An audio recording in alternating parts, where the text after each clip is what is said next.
નમસ્કાર દર્શક મિત્રો, ધ લોકસત્તા શોમાં આપનું સ્વાગત છે।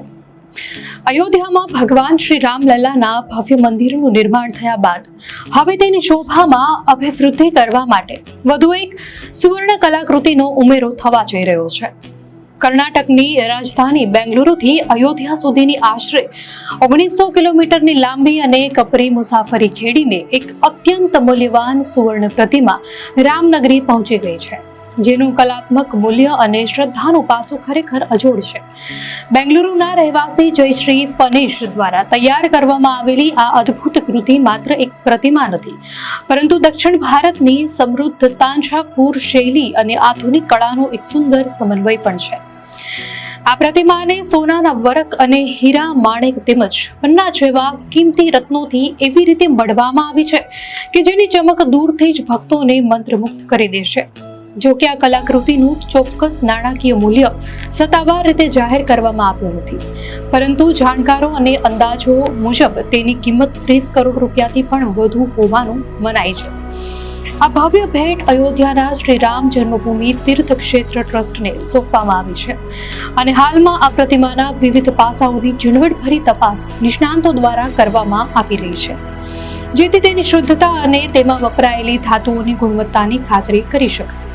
આ પ્રતિમાનું કદ અને વજન પણ તેની ભવ્યતાની સાક્ષી પૂરે છે, કારણ કે આશરે 12 ફૂટ ઊંચાઈ અને 8 ફૂટ પહોળાઈ ધરાવતી આ મૂર્તિનું વજન 600 કિલોગ્રામ જેટલું છે।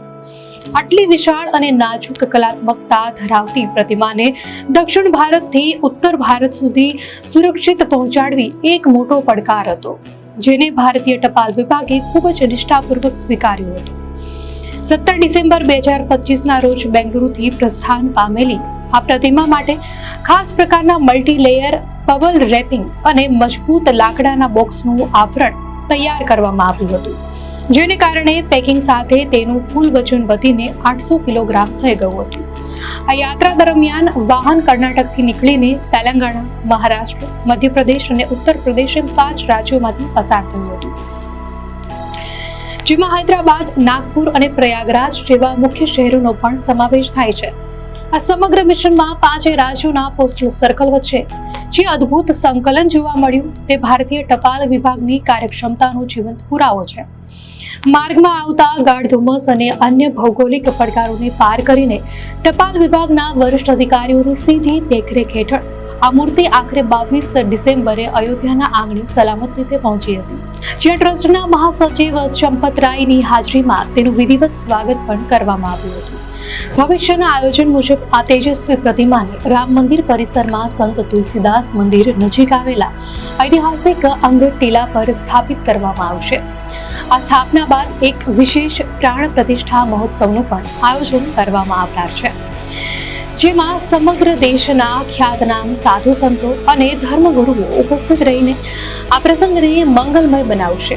યુગાનુયુગ એ છે કે રામલલ્લાના મંદિરની પ્રાણ પ્રતિષ્ઠાના 2 વર્ષ પૂર્ણ થવાના અવસરે, એટલે કે આગામી 29 ડિસેમ્બર 2025 થી 2 જાન્યુઆરી 2026 દરમિયાન પ્રતિષ્ઠા પ્રાતઃજી તરીકે ઓળખાતા દ્વિતીય પાટોત્સવની પણ ભવ્ય ઉજવણી થવાની છે।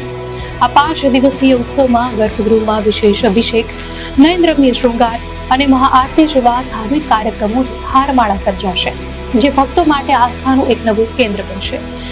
આમ દક્ષિણ ભારતથી આવેલી આ સુવર્ણ ભેટ અને આગામી પાટોત્સવ અયોધ્યાના આધ્યાત્મિક વાતાવરણને વધુ દિવ્ય અને તેજોમય બનાવશે તે નિશ્ચિત છે।